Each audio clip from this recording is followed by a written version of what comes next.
Hello दोस्तों, जय हिंद। आज हम नदियों से संबंधित कुछ प्रश्नों को देखने जा रहे हैं, जिसमें हमारा पहला प्रश्न है। देखिएगा, कॉप मिट्टी किसे कहते हैं।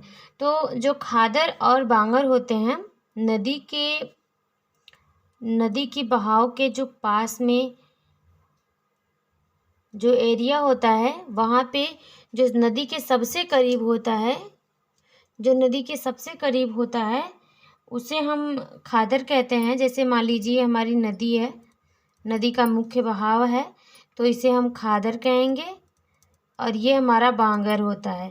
यानी कि नदी के आसपास के जितने भी दलदली प्रदेश होते हैं, जो तराई का मैदान होता है, जो उसके बहाव का क्षेत्र होता है, जहाँ की मिट्टी हर वक्त पानी मतलब कि पानी से युक्त होती है, पानी से भरी हुई होती है, उसे कॉप कहते हैं, उसे कॉप मिट्टी कहते हैं। तो यहाँ पे देखिए, खादर और बांगर दोनों की मिट्टी को कॉप मिट्टी कहते हैं।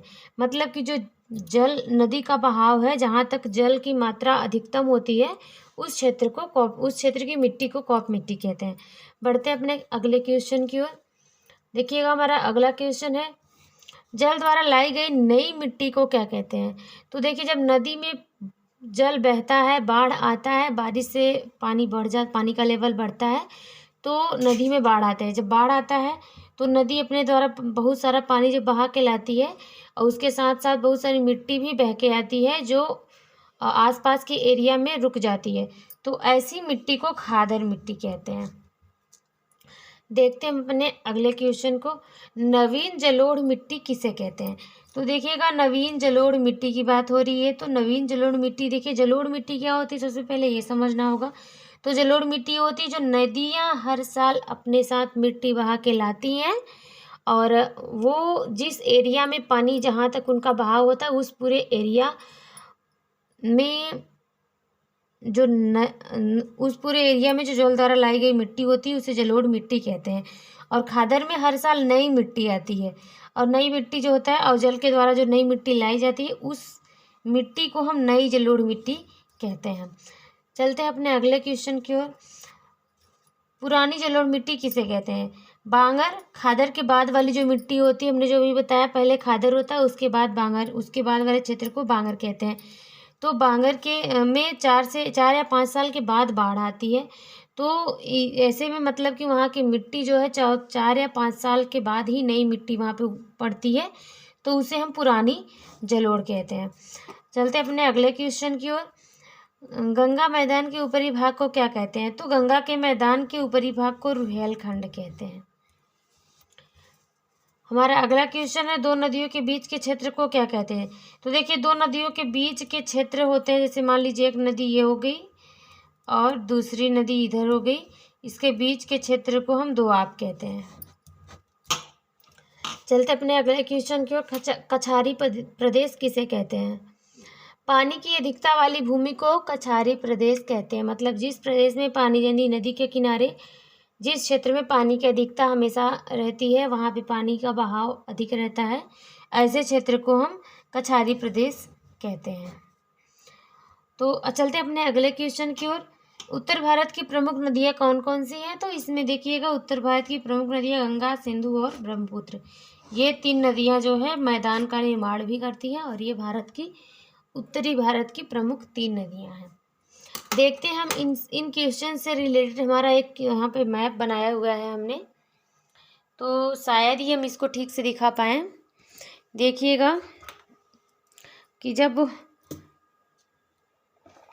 किसी पर्वत से कोई नदी निकलती है, तो उस नदी का बहाव तेज़ी से होता है, ऊपर से नीचे की ओर तेज़ी से होता है। फिर वो आगे चल करके भांवर प्रदेश, इसको हम भांवर प्रदेश कहेंगे, क्योंकि यहाँ पर नदी जैसी कोई संरचना नहीं होती है। यहाँ पे पत्थर, कंकड़, मिट्टी में नदी जो है गुम हो जाती है, पता नहीं चलता कि नदी मुख्य रूप से किधर बह रही है, बट इधर चारों ओर बह रही होती है। उसके कुछ आगे चलकर हमें नदी पूरी तरह से मिलती है, तो वो नदी जो है बहती हुई आगे बढ़ जाती है, लेकिन उसके आसपास जो दलदली प्रदेश बन जाते हैं, इधर कुछ ज़्यादा ही दलदली प्रदेश होते हैं, और फिर उसके बाद इन्हीं सब क्षेत्रों को हम तराई मैदान भी कहते हैं। उसके बाद इसके जो नदी के जस्ट बाद वाली जो भूमि होती है, जो मिट्टी होती है, उसे हम खादर मिट्टी कहते हैं। अभी हमने उसको पढ़ा क्वेश्चन में, और खादर के बाद हमारी बांगर मिट्टी पाई जाती है। तो नदी के जस्ट बाद वाली मिट्टी जो होती है न, जस्ट किनारे वाली नदी के घाट के पास वाली जो मिट्टी होती है उसे हम खादर मिट्टी कहते हैं, और उसके बाद वाली मिट्टी को हम बांगर मिट्टी कहते हैं। उसके बाद नदी जो है अपने किसी, या तो वो नदी किसी अन्य नदी में मिल जाती हैं, या तो फिर वो किसी समुद्र में जाकर गिरती हैं। और जब वो अंत में गिरने लगती हैं तो अपने साथ कुछ मिट्टी, कण, धूल जो भी अपने साथ बहा कर लाती हैं, वो यहाँ पे इकट्ठा हो जाता है। और वो इकट्ठा तब होता है जब उसके आसपास कोई या पहाड़ हो, पर्वत हो, या कुछ ऐसी उच्च भूमि जैसा कुछ हो, तभी ये मिट्टी आकर के यहाँ पे रुकती हैं। तो अगर एक तरफ पहाड़ हो और दूसरी तरफ खाली हो तो उस तरफ से जो आकृति बनेगी उस आकृति को हम एस्चुरी कहते हैं। और अगर किसी भी तरफ पहाड़ ना हो, मतलब दोनों तरफ पहाड़ हो और वो मिट्टी आकर के यहाँ पे बह जाए, यहाँ पे रुक जाए, जमाव हो जाए उसका, तो एक त्रिभुज के आकार की आकृति बनती है जिसे हम डेल्टा कहते हैं। तो ये रहा हमारा आज का क्वेश्चन। देखिएगा, हम इसको मैप को शायद ठीक से ही दिखा पा रहे हैं, हमारे पास अभी उतनी एसेसरीज़ नहीं है। धीरे धीरे हम इन सब चीज़ों की व्यवस्था कर रहे हैं। तो अगर आप लोग को वीडियो अच्छी लग रही है तो लाइक, शेयर एंड सब्सक्राइब करें, और अगर नहीं अच्छी लग रही है तो भी आप कमेंट सेशन में बता दिया करें कि इसमें क्या क्या कमियां हैं, हम सुधार करने का प्रयास करेंगे। Thank you very much.